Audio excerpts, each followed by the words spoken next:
Hello, everyone. Good morning. My name is Josef Strobel. I'm head of department at the Department of Geoinformatics, University of Salzburg.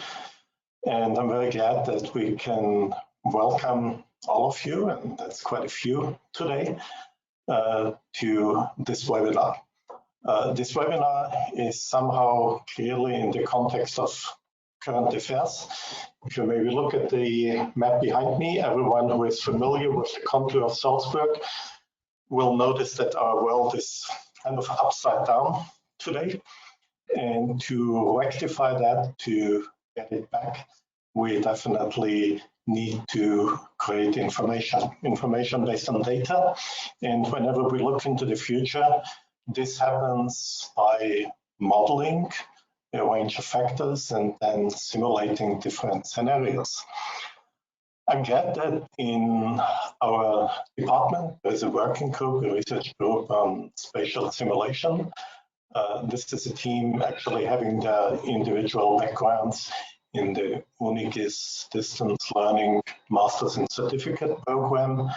But today the focus quite clearly is on simulation. So I'd like to introduce Dr. Christian Neuwirth and Dr. Gudrun Valentin from our simulation expert group, and both will make a brief presentation with two different tool sets. One will be focused a bit more on the temporal dynamics per se, and the other one will have a somewhat more explicitly geospatial or georeference context.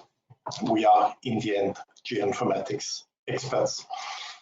Just one organizational item on your interface. You will see that there is a questions or Fragen, depending on the type of interface we are using, window. You are welcome at any time throughout both of the presentations. You post any questions or comments into that. We will handle clarification questions, brief factual questions immediately after the presentations, and there will be time for a somewhat longer round of discussions at the end of the webinar, and we aim not to go much beyond 1 hour in total. So with that, I'd like to hand it over to Dr. Neuwirth. Christian, screen and microphone is yours. All right, thank you for the introduction, Seb. It's a pleasure to me that I have the opportunity to introduce this piece of research on behalf of the co-authors of this paper. So it's actually the title that you can see on the screen was also the title of the manuscript that we have submitted for review actually just yesterday. And the co-authors of this article are Christoph Gruber, Theo Vienna, and Thomas Murphy Thadgis. Before I go into details, I would like to explain the why, and this I would make based on the numbers, on the current numbers of COVID-19 cases that we have at the moment worldwide. You can see two different figures, which are both from Our World in Data.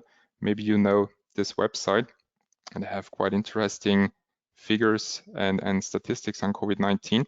On the left side, you can see the COVID-19 cases worldwide, and on the right side, the daily confirmed death from COVID-19. And what is obvious here, it was slowly increasing at the beginning, then it started, the exponential growth kicked in, and this had some quite drastic consequences. Initially, most countries relied on containment strategies, which means they tried to trace back the origin of infections, which is not possible anymore once a certain number of people got infected. And this is the reason why actually most of the countries changed from containment to mitigation. Mitigation is, for instance, the cancellation of events, social distancing, travel restrictions, and all of those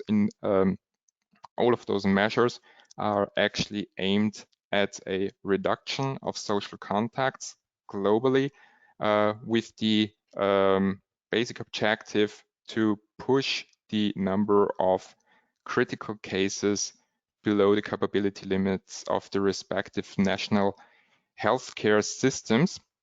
The question that eventually arises is, for how long do we have to stay at home, and for how long do we have to apply those social distancing measures? Accordingly, our research questions or our research objectives are to investigate the effectiveness of social distancing in terms of intensity and duration. Intensity could be expressed as the percent value of social contact reduction, and duration is just the duration of measure application. And the second objective was to estimate the amount of time that is needed to establish herd immunity by considering the national healthcare systems. And we tried to tackle those objectives by means of a exploratory systems analysis, which is we tried to explore the important qualitative behavior of this dynamic system that actually remain unchanged irrespective of parameter variations. So we tried to track down something like a mathematical universal truth about the behavior of the system. What you can see here is the model structure and the compartments of this model. Every person on the planet can be attributed to one of those compartments. The first compartment is denoted by the abbreviation S, which is the people that are susceptible. Initially, everyone is susceptible. This is at least a model assumption. Then people get infected and move into the IU compartment, which is the infection unknown compartment. And from here, there are two different options. Rather, it is confirmed that you are infected and you move to the isolation or the hospitalization, which is II, or in many cases, the symptoms are very mild, or some cases do not even develop any symptoms, and those people get resistant without actually knowing that they have been infected, which is the compartment RA. From the compartment infected in isolation, the II compartment, there are three different options. Either you get resistant, which is R, you die because of the disease, which is D, or you die because of an overcrowding of the healthcare system. There is maybe a lack of ventilation machines or something like that, which is DL. Every of those arrows is expressed by an ordinary differential equation. Unfortunately, we do not have the time to really discuss differential equations here. However, I think this is sufficient to understand the basic structure and the basic logic of the model. However, we can talk a bit about the key assumptions that we used in this model. From the statistics that we have seen, we can tell that high case fatality rates, which is abbreviated as CFR, were reported by those countries who refrain from extensive testing. So the more you test, the lower your case fatality rate, of course. And those countries have a high case fatality rate, which are overwhelmed by the pace of new infections like Iran, Italy, Spain and others. And there are countries like South Korea, they have a case fatality rate, or they reported a case fatality rate of 0.7%. Because they have a high-performance healthcare system and because they applied quite extensive testing. So this is, in our opinion, the most reliable number. This is the number that we have used. Then there is another example for our model assumptions. There was this case of the Diamond Princess cruise ship, which got stuck in Japan. On this cruise ship, that was actually a great opportunity because it's an isolated community, a small community. You could test every person on this cruise ship. And they found out that about 17.9% of the people on the ship were infected and did not, or 17.9% among those people who got infected did not develop any symptoms. However, there's one problem on a cruise ship. As you can imagine, there are many old people. and old people tend to do not develop any systems. So the real number is probably higher than this. And there is a second publication claiming that this proportion of asymptomatic cases of people without symptoms is about 50%. So this is just for you to understand how we developed the logic of this model. We performed quite extensive sensitivity testing, and it turned out that the basic reproduction as well as the proportion of asymptomatic and the transmissivity of asymptomatic cases are among the most important parameters in this model. Before we go into the results section, I would like to clarify a couple of basic principles of epidemiological modeling. There is one parameter which is of key importance, which is RO. This is the basic reproduction number. Basic reproduction number is the number of secondary cases which an infected person produces in a completely susceptible population. That means, in average, if you as an infected or many as infected, in average, infect 2 other people, then we would have a basic reproduction of 2. Social distancing reduces the basic reproduction number because it reduces the social contacts, and this modified reproduction number is then called effective reproduction and expressed by the abbreviation R. All right, so what you can see here is the so-called curve flattening effect that was also published by others, like the group of Popper, for instance, at TU Vienna, published something quite similar. You can see on the x-axis the days and on the y-axis the daily number of new infections per 100,000 inhabitants. And you can see that as the reproduction number decreases, the curve, the shape of the curve gets modified. It gets shifted to the right, and the curve's getting broader, flatter. This curve of new infection actually closely resembles a normal distribution. And as you maybe know, normal distribution can be expressed by the mean, which is mu, and the standard deviation, which is sigma. And we have derived some analytical dependencies based on this curve flattening effect. On the left side, you can see the effect of changes in basic reproduction, or in effective reproduction, actually, the effects on mu, which is the mean, which is the point in time where the curve peaks, and also some effects of the effective reproduction on the sigma, on the standard deviation. And what you can see here is that if you reduce by social distancing the effective reproduction from R equals 5 to 3, not much happens in terms of delay and in terms of curve flattening. But as you further decrease the effective R, you get some quite drastic nonlinear effects and a time lag in the system. And this time lag has some very important and interesting effects on the intensity and duration of social distancing. I've provided here 6 different scenarios with 6 different basic reproduction numbers. On the x-axis, you can see the time in days, which is 0 to 2000, and on the y-axis, you can see the relative fatalities. One would be fatalities without any social distancing interventions. In every scenario, we have applied 3 different sub-scenarios: 20% contact reduction, 30% and 40% contact reduction.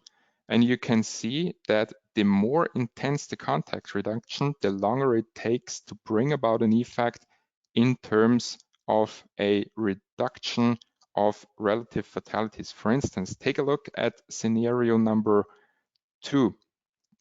The 20% contact reduction has an effect first, then the 30% contact reduction, and then the 40% contact reduction. In other words, the harder you break, the longer it takes. And for instance, it takes about 600 days in addition in scenario 2 for a 40% contact reduction, which is in green, to outperform a 30% contact reduction. And this is because of the dependencies and because of the delay I have showed you before. Once we accomplish to push the effective reproduction number below 1, which is the case here in scenario number 3, we have a basic reproduction of 1.53 and plus the social contact reduction of 30% and 40% respectively, we push the effective R below 1. And in this case, the more intense 40% contact reduction shows an effect before the less intense 30% contact reduction. So here the dependency gets reverted. This also has some other effect. As you can see here, in this scenario, we applied 0 to 40% contact reduction for 200 days each. And you can see that the most drastic contact reduction of 40% produces the highest amount of fatalities.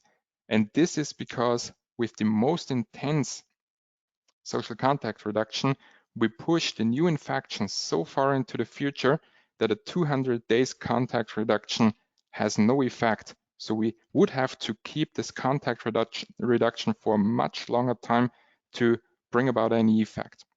So this is the first part of our research objectives. Now, this is the result affiliated to the second research objective, the mitigation and immunity strategy.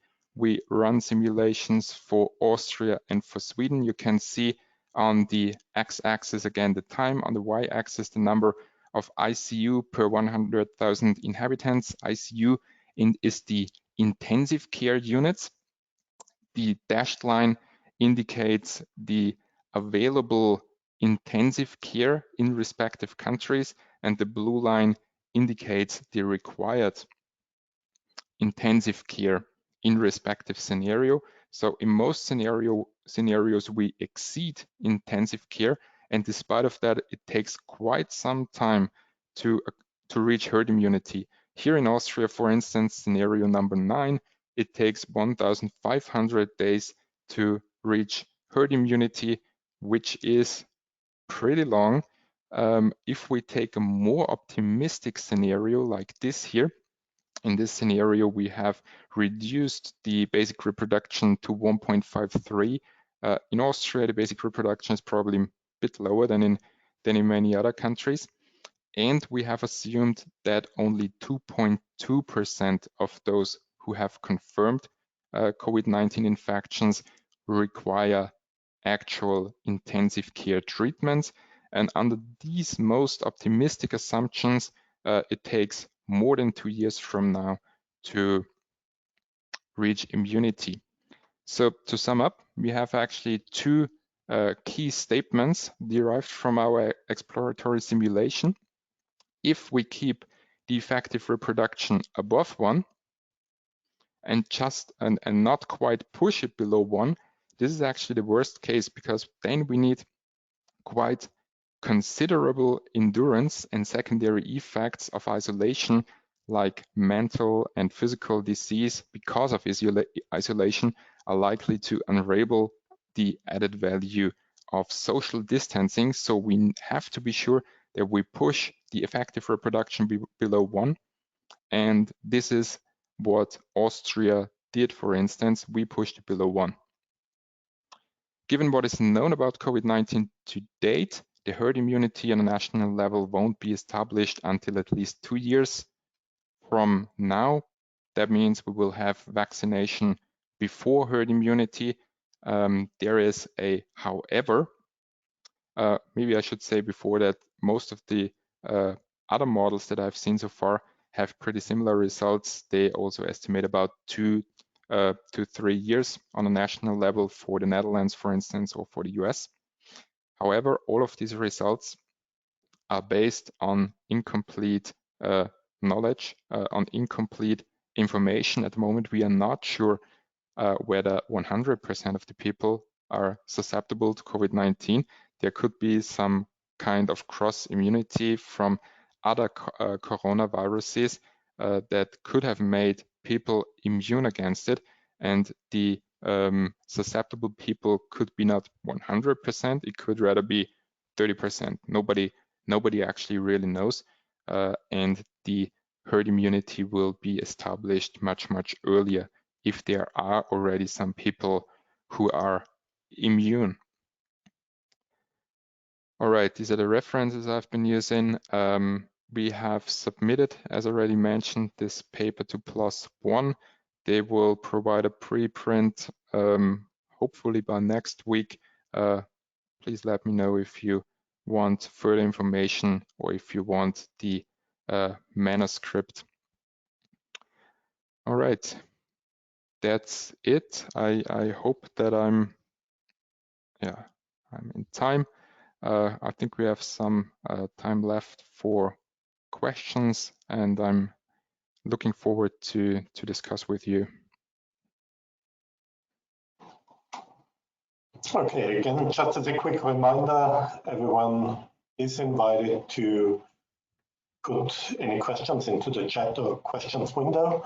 While you're doing so, we can, of course, and will, of course, get back to these right at the end.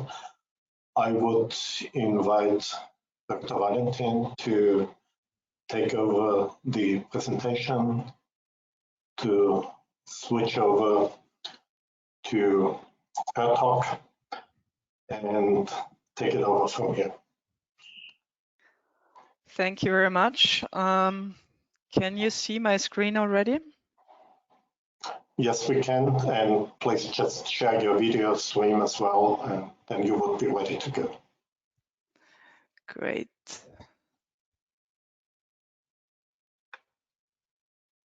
There we go. Thank you very much, Christian Neuwirth, for your interesting talk that is very complementary to what we did, although it is two models about the same system. The title of my talk is also the title of the paper that we wrote and also just recently submitted to the International Journal of Public Health and Management. And it's called Scenarios for Long-Term Management of COVID-19. The co-authors on that paper is, besides myself, Dana Kasieva and Eva Reibersdorfer-Adelsberger, who is, let me say, the second half of our spatial simulation research group at ZGIS. So what do I mean with long-term management and why am I interested in that? Can be quickly answered. If we sit in front of the television and we listen to the daily news, we get all the sense of something big is happening, something very new to not only us here in Salzburg, Austria, but it is a global thing, a global pandemic that nobody or only few people realized that would impact that huge on our daily lives. So what we hear about is an economic impact and an economic crisis that is probably going to kick in, and maybe even more worrying times are that severe that Google and Apple are talking with each other. So we can see that really something big is going on. As a scientist, in sitting in front of TV, listening to that, you are just curious. And this is what happened to me. And I like to show this Pasteur quadrant that shows the research in between applied research and basic research. So Niels Bohr represents basic research, and Alpha Edison this very applied research. And there's this lower left corner that is usually left out, so nobody can use it and it's not contributing to the knowledge of the world. And this is where my whole thing started. I just wanted to know, I wanted to ask the crystal ball, how is it going to develop? What's going to be in the next month, next 2 months, the next year maybe? So that's where it all started. And as a simulation modeler, as a system scientist, the tool that was at my hand was simulation modeling. So I posed that question: what will be between now and when we have a vaccine? So in a year and a half, 2 years, we don't know. What will happen in this period of time to a computer model that we had to define? But as a researcher, before we start doing anything, we look into the literature. Looking into the literature is also very spectacular and very unusual at the moment. There is a huge dynamics going on. I picked out 3 papers that I think are core of well, the research question that I posed and core of understanding what's going on at the moment and where we are heading to. So Ferguson et al., and all were published just, some weeks ago. The paper by Ferguson et al., that is WHO report paper really, and it was published in mid-March and already cited 214 times. So I wished that happened to one of my papers sometime. So that really kicked in. And what Ferguson did, they probably in relation to the slow response to the UK, they really drew a very black picture about our future. So they had 2 scenarios: one to have a complete economic breakdown that they called suppression, and they showed that that will be disastrous and that we cannot do that for a longer time. It's very much like Christian already told us. And the other thing is what they called mitigation, is let things run and just try to have the health impact not too severe, but that will bring some very dark weeks in front of us, where we are enormously incapacitating our health systems with a lot of debt, with a lot of really horrible situations in hospitals, with triage, where we have to let people die really. So this is not a choice, but we have to make this choice between these 2 scenarios, both of which are horrible. The situation lifted a little bit when Ferretti et al. Paper came out just a couple of days later, and they showed a sign of hope.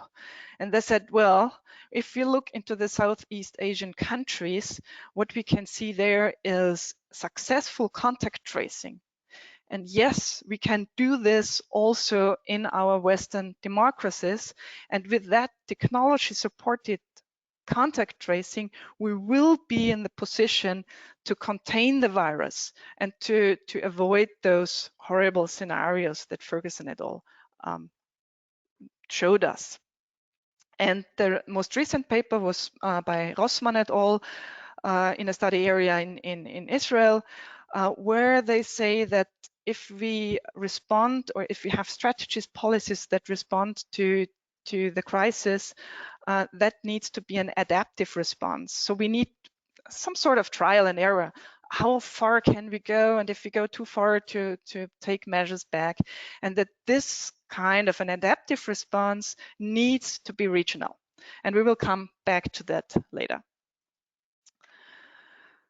So my approach, or our approach, as I said, was using simulation modeling or spatially explicit simulation modeling, that is using an agent-based model to rebuild the world in a computer, have a virtual environment where we can test some things that we wouldn't be able to test in the real world.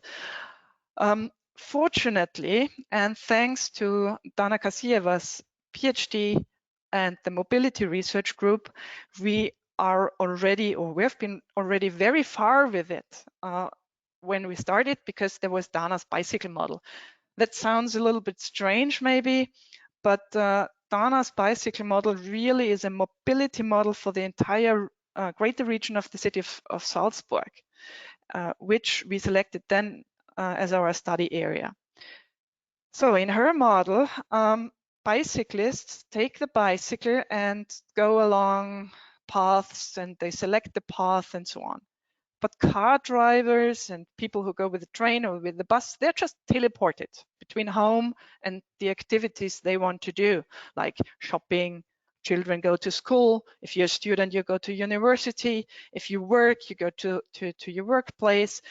You have to shop, you want to go to the cinema, things like that. And we also now eliminated the bicyclists and let bicyclists teleport between activities, but now we have a representation of the daily mobility in the greater region of Salzburg in a validated and very sophisticated model. So that's Dana's model.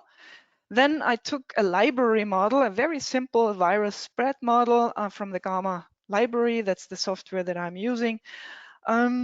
And put that together and increased it, improved it a little bit in some nightly shifts. So I had geeky nights in front of the computer, as I did in my PhD days.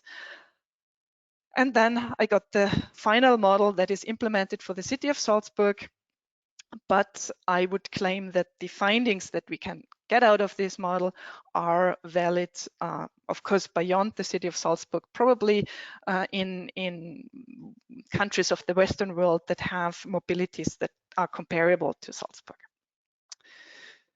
That's the model. I do not want to go into the details of the model, but in contrast to what we have just seen in the presentation of Christian, where he uses mathematical equations, ordinary differential equations, to build his model structure and to see how things are related. An agent-based simulation model works with if-then rules, and this is programmed. So it's a piece of application, a program. You can find that model code available under an open source license in the URL that you can see below there. If you go to calmsys.net and you search the computational library for COVID-19, you don't need that long URL. Right, a bit more intuitive is what comes out of such a model. And that is really very visual, and that's one of the strong points also of agent-based modeling and spatially explicit simulation. What we can see here is the study area, is the city of Salzburg. We have the view towards south, down the Salzach Valley, and in the center is the boundary of the city. Then we see three different types of agents. The infected ones.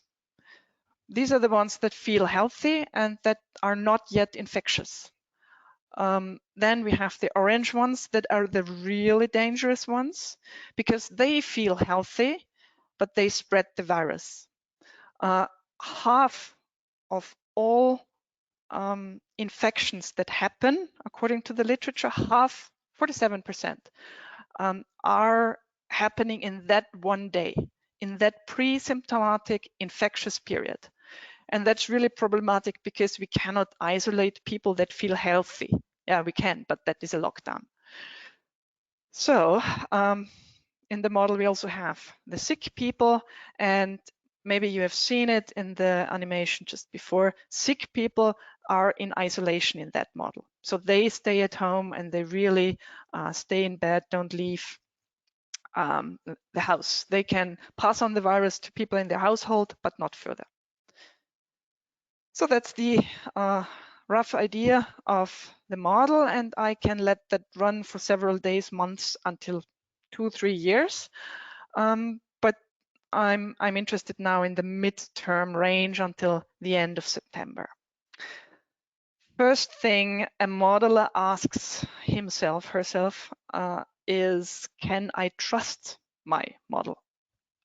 Is that realistic? Is it plausible? Can I compare that with real data? So we don't have data yet. It's a bit complicated.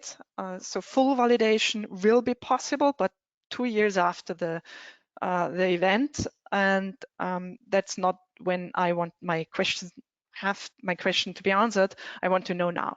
So what we can do is look at the black line, which at the moment when I did that graph was the current situation. So that was around Easter. And what you can see is that the dynamics of the black line is quite close to the dynamics of the simulated lines. Maybe I underestimated a little bit the amount of people who fell sick, but then again, we don't have data down to the municipalities, so I had to do some number crunching with that anyway. So I would say that is still acceptable. What is more interesting is how the dynamics plays out over time. And when I put different parameters into my model that I thought I'm very uncertain about it, but it may have enormous impacts on the model outcomes, I just tested that. It's called sensitivity analysis. So how sensitive is my model if I change an important parameter, and a parameter that I cannot just be sure about the value. And this parameter is the daily contacts. So how many people do I meet per day before Corona? How many people do I meet per day that qualify as an epidemiological contact? That is 15 minutes within 1 or 2 meters. So in a face-to-face meeting, 15 minutes. How many contacts do I have? And according to the literature, in Germany, that's 6.4. In Italy, interesting, that's 20. Yeah. So you can see that the enormous impact of the cultural is now hitting in, and I think we can see the results or the outcome of that in Italy, Spain, and yeah, the southern countries that have more contact rates in their daily lives. For the range between 5 and 8, the difference is not too big. So that was a good news, because if my parameter is uncertain, I can shift it between 5 and 8 and doesn't very much change the outcomes. More problematic is if we look into this R0, that basic reproduction rate Christian was also already talking about. That is, how many people do I pass on the virus during my individual being sick? Yeah? So if I get sick, how many people am I going to infect? And the literature is wide on that, between 1.5 and 6, but most studies are between 2 and 3. So I did a sensitivity analysis for that, and I saw a huge impact. Depending on R0, we can eradicate the virus by June, or it will grow indefinitely. So that's a problem, and that's a caveat with that model. So I looked into the graphs, and I excluded actually the most extreme case, the R0 of 3, because it doesn't really nicely reproduce the actual numbers. 2 and 2.5 are more realistic. The next weeks will tell us more about how that virus will work, but I thought that 2.5 would be more realistic, and I calculated all my simulations with R naught of 2.75. So that's the value that I decided for. That is for the contact tracing scenario, and I will come back to scenarios now. I played out again the contact tracing scenario for 2.5, R naught of 2.5 and 2.75.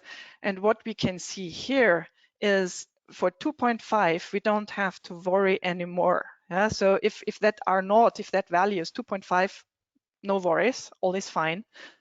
If it's 2.75, it accelerates. But the interesting thing here is that the red line and the green line are the same, are reacting the same way. So no matter if I play out the relaxed lockdown scenario, like opening up Austria stepwise as we do now, and compare it to the contact tracing scenario, where we additionally do contact tracing, and I parameterized that actually with the beginning of the epidemic in Singapore. So that is already quite some contact tracing. Yeah? It doesn't matter. We cannot contain the virus. Or if it's 2.5, it doesn't matter either. So the reaction is very similar. Low-level contact tracing, first lesson learned, doesn't really work. That is low-level contact tracing, how it looks like if I look at the monitors, at the screens of the simulation output. And what you can see here is a wonderful example of exponential growth. It looks like nothing happens for quite a while, for days and weeks, until suddenly, and we will see that shortly, until suddenly the exponential growth rate hits in, and then the situation gets out of control into a very minimum time. We have seen that before Easter. Now, with a contact tracing that is double the effort from the one I used before, that is 26% of contacts that I make as somebody who gets sick will be traced down and isolated, fully isolated, within the first 3 days. 26% of these contacts are isolated before the first 3 days. With that scenario, we can really keep our contact rates or go back to normality a long way. That is the green curve here. The blue curve does not include contact tracing at all. It is this adaptive strategy. It starts like the red one, where we relax the lockdown, but when we see that the numbers are growing again and that the situation will get dangerous again, the intervention measures are taken back again, and some of the normality is reduced again. So that way we can, over time, contain the virus in certain borders. And that is what you can see in these two graphs. These are two simulations in the same system in the city of Salzburg by the same model with the same parameters. And here what you can see, the difference is the stochastic variation. The response threshold is the amount of people when we will decide to take back relax measures, like opening shops or like opening schools or having university lectures again. If we go beyond that response threshold in terms of active cases, actively sick people, if we pass that, then measures are taken back, and that causes then these oscillations. The areas that are shaded in blue or in green are the phases where we have more freedom. So in this adaptive scenario, what we will witness is that most of the time we have to be restricted. Only in few windows of opportunity we have more freedom. So this is how I formulated this scenario. If we overlay this scenario, now it gets really interesting. Oops, if I, oh, why doesn't that work? Now, if I overlay these two scenarios, don't look at the black lines, they don't matter now, but look at the shaded areas. These are in one scenario, in one simulation run, we have our relax and freedom periods in completely different time slots than in the other scenario. And that is just stochastic variation. As we know that regions can be very different, we can expect that this variation is even larger if we compare, for example, Salzburg with Berlin or Klagenfurt or Rome. So what does that mean? It means we go spatial. We need to look into space. We need to look into different regions. And a small city will react differently from a large city. And we can see that here already. If I let my model run and look into the immunity rates afterwards, the very green spots are immune rates of 50% and more. And the red ones are, they don't know the virus. They only know it from the media. So they have never seen the virus there. So you can see that in the center of Salzburg, there is in the urban areas, the immune rates, or the amount of people who get that virus and where it is passed on and where this disease is more active, that happens in the urban city center, whereas in the remote rural places, it will be in a slower pace. So we learn a lot from that. Urban centers will react quicker than rural centers. And then we can think about how will industrial centers work, how will tourist centers work, and so on. So a regional strategy really makes sense here. And that's my last slide, actually. What did I learn from looking into the crystal ball? What did I learn from these models? If we go for contact tracing, I start with the second point. If we go for contact tracing, it does not make any difference to just have a little bit of contact tracing. If we do that, we need to do it properly. We need to really track down people quickly. So if I feel sick, I need to isolate immediately and contact the health agencies immediately. If we fear that out of privacy and data IPR rights and things like that, we may go for the other scenario, which is restrictions. But restrictions only make sense on a regional level. It doesn't make sense to close the schools everywhere in Austria just because there's a peak in Klagenfurt. So these are the two lessons learned I want to stress here. And with that, I end and go to the discussion. I see that there is a lot of questions already. Question to the Master of Ceremonies. Should we start sequentially with answering the questions, or which way should we go? Oh, just go ahead and pick the ones you like and leave the easy ones for last. Okay, I think there are only two questions which are associated with my presentation. The first one was asked by Dirk Tiede, which is, did you consider that some of the people have more contacts than others? No, we did not consider that. It's a lumped and aggregated model. This doesn't have any effects on the basic dependencies that we have derived. However, it would be nice to have a spatially distributed data set on the basic reproduction number, which is not available at the moment. However, I think this is very difficult to accomplish, and we have I mean, there is a big need for such a data set, because basic reproductions vary in a large range according to recent publications. It's varying in a range between 1.4 and 4.71, and that makes really a huge difference. Has a huge impact on the outcome of the simulation. It depends, of course, on mentality of people. It depends on population densities in respective countries.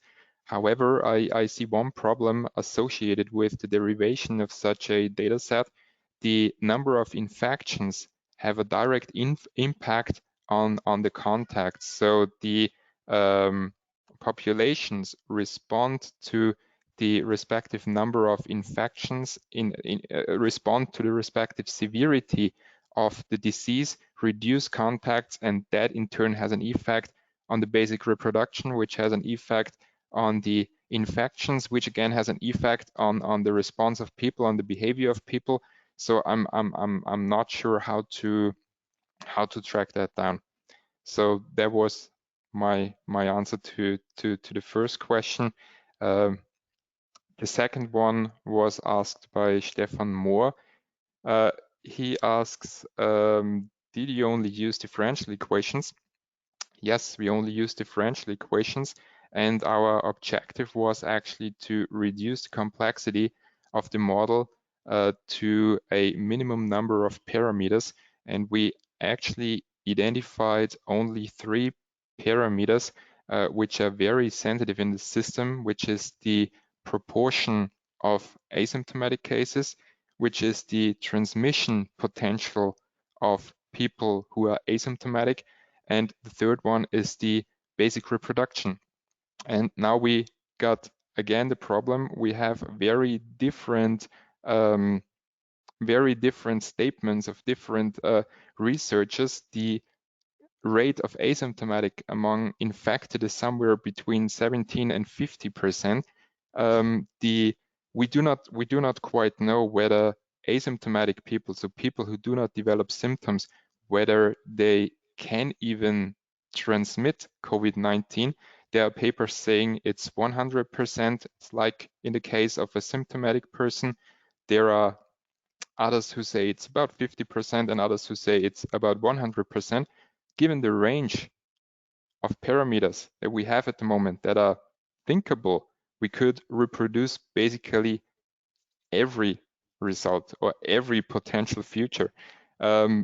So this is also the reason why we limited our model to only some qualitative statements, some mathematical dependencies which are completely irrespective of parameter variations. That's it. Okay, thank you. I've meanwhile had the possibility to look into questions as well. There is the question whether the adaptive, so how quick do response or the reactions have to be in the adaptive response scenario? That's a very good and valid question. It depends a little bit on what we are looking at. Are we looking at thresholds or are we looking at the dynamics? If we look at dynamics, we can be a little bit quicker, but you can picture the situation like a big ocean. How do you call that? Help me with the English word. The big boats on the ocean. If they turn around the wheel quickly, it takes a long time until they really turn. So if the direction already goes into the wrong direction, the dynamics goes into the wrong direction, turning that round, that we go down to the threshold again, that takes weeks. So the government, what they do now is that they wait for 2 weeks and then they have the next package of measures. I think that's a little bit, it's not enough. If we really want to track that specific package of measures, we need 3 or 4 weeks. However, the speed is taken out of the system. It's not dangerous, but in terms of to see cause and effect really better, it would be necessary to wait for 3 or 4 weeks to see anything. There are some dark, next question. There are some dark green spots inside bigger red areas. Is that noise, or can one try to make sense of that? These green spots, that is about the immunity. Immunity comes when people got infected. You get infected at places where there is a lot of things happening, a lot of shops, a lot of people live there, dense populations, whatever. So there the dynamics is taking on pace very quickly. So it's not just noise, but of course there is noise, and every time I run the simulation, it will look a little bit different. But what is stable, the pattern that is stable, is that in the very central urban areas, it's greener than in the outskirts. And another question is regarding the second presentation. How was the bicycle model basically adopted to the new model? So I threw out the bicyclists, or more precisely, in that bicycle model, all participants in mobility were in that model, because it can be that you go somewhere with a car, you go to work with a car, and at your workplace you take the bicycle that is given by your employer, and you do some of the lunch shopping with that bicycle. So we really simulated in that bicycle model 200,000 people in the greater region of the city of Salzburg, 200,000 agents. And only those who were deciding to take a bike were explicitly modeled to go along a path. So this going along a path, we excluded now from the model. Thus, it is much quicker, but we still have potentially 200,000 agents. But in the virus model, we disregarded everybody who is healthy, and we parked them in the population raster. So we had a cellular automaton, if you want to say so. And they only get activated when they get infected. So next question regarding the second presentation: what is the spatial granularity of the simulation grid size shown in the graphs? For the information that we have for population density, that is 250 meters by 250 meters, but the location of agents are in vector space. So yeah, any location. So these are not calculated on a raster.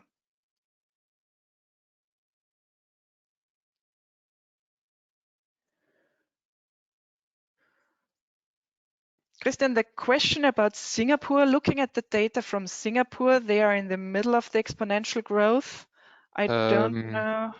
Yeah, he may refer to the circumstance that they actually apply contact tracing, and it has been working out for quite some time, but then there might have been some kind of super spreader event or something, and now they are again facing exponential growth. So I mean, it's a bit hard to compare probably to the situation that we have here in Western Europe, because they have a much higher population density than we have. So this is the problem that I talked about before. The basic reproduction is very different in terms of geographic location, and the effectiveness or the success of such contact tracing measures, they probably pretty much depend on the basic reproduction, which is given at the respective destination. And of course, it also depends pretty much whether you are a Western democracy or a dictatorship. And Singapore is probably somewhere in between.